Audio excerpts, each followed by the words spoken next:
Did you know that you can still try the burger's oldest ancestor right here in Cyprus? That's right, you can eat this proto-burger in any Cypriot taverna. I am talking, of course, about Sheftalia. What are they? Essentially, Sheftalia are pork sausages with various herbs and spices encased in this strange lacy thing called the caul fat or the lamb stomach lining. I know it sounds a bit weird, but it makes Sheftalia so freaking juicy. Maybe we should start making burgers with those. Idea for a next video? Let me know. But where do Sheftalia come from? A version of Sheftalia can be found first in Apicius' La Coquineria, the famous Roman cookery book from around the 4th-5th century AD. In the version that I found online, they were given the name Izikia Omentata. Horse meat sausages. Chop meat finely and pound in a mortar with soft bread without crust, steeped in wine. Then add pepper, stock, and if you like, myrtle berry with the seed removed. Insert nuts and peppercorns and form into small balls of force meat. Wrap each one in skin and roast a little in boiled new wine. What is peculiar about the surviving copy of this book is the fact that most of the names of dishes are actually in Greek instead of Latin. And this is because notoriously Romans were Grecophiles, and also they used to import, implement, and innovate on various Greek customs and food practices.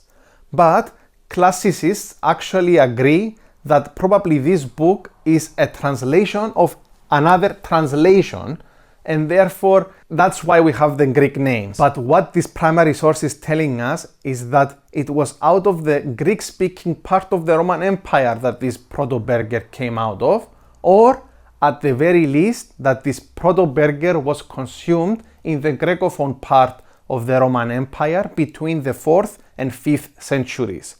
But does that mean that we have been consuming this proto-burger Sheftalia from then until now? Perhaps. Let me explain why. To my knowledge, there are only 2 other places where they eat similar sausages encased in caul fat. In the UK, fatted sausages are made in a similar way but with offal, so therefore they have been either been conceived independently or they deviated significantly from the original recipe. And the other place where they eat caul encased sausages are in southwest France. They eat these things called crepinettes. And just look at them, don't they look like mini burgers? Here is where the history of Sheftalia might be getting interesting.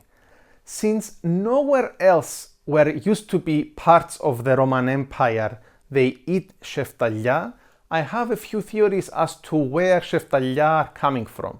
A, that they simultaneously were invented in the southwest France and in Cyprus. Plausible.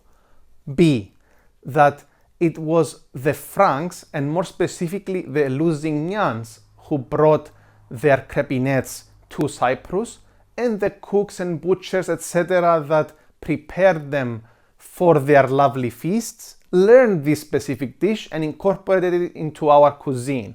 But I don't think that's very likely, because the term crepinette hasn't been attested until the 13th century, according to Dictionnaire de l'Académie Française. This brings me to what I think is the most believable origin story, that it was during their rule of Cyprus that Franks learned about Sheftalia, brought it back to their hometown of Poitou, and named it a French name, crepinette. And nowadays they are the most popular in Gironde area of France. So not that far actually. Therefore, Sheftalia came from Cyprus to the Franks and not the other way around.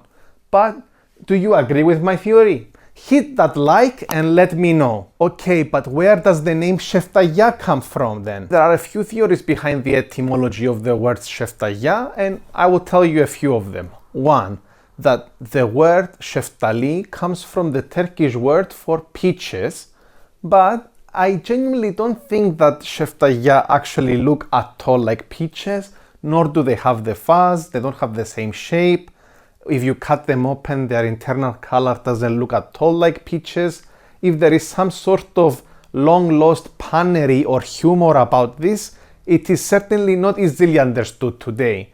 Which brings me to the second theory, that there was supposedly a chef named Ali who served these sausages, so therefore you would get them from Sheftalies, but there is no written evidence about this, and I really don't believe this. There is this third theory that is brought by the author of the entry for Sheftalia in the Polygnosi Encyclopedia, who argues that but the words sevda, love, and sevdali, in love, may also have given the name to this dish, metaphorically because of its delicious taste. I.e., they're little sausages of love, and I actually love that. But I'm not entirely happy with this definition, and I did some digging on my own. When I went to the University of Cyprus's library and I searched all these Cypriot dictionaries to find the true story behind Sheftalia, I truly thought that I would never find anything interesting.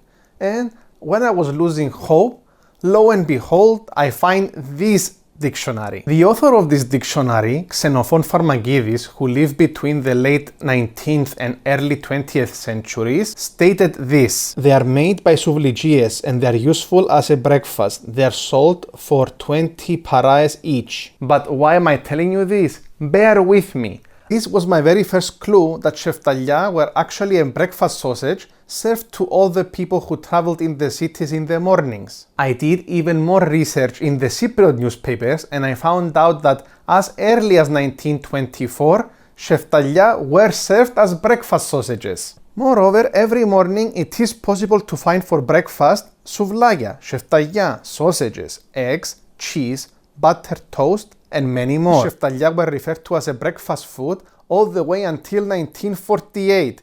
Isn't that something? We prepare every type of food, breakfasts, souvlagia, Sheftalia, etc. In Ottoman Turkish there was this word called sifta, which was translated into Greek as seftes, and in Cypriot Greek as seftahin, which is the first transaction of the day. If Sheftalia were breakfast sausages and they were served as part of the first transaction of the day, doesn't it make sense that they kind of were named after Seftahin, Sheftalin, and then because of the phenomenon in linguistics called phonetic change, they became Sheftalin for singular and Sheftalia plural. After all, Cypriots really love using the sh sound, i.e. sheparni instead of skeparni. But this is just a theory. A Cypriot food theory. This was the history of Sheftalia, the proto-burgers since Roman times, their continuous consumption through the ages, and the various origin stories behind their name. If you do visit Cyprus, you have to try them. It's a must.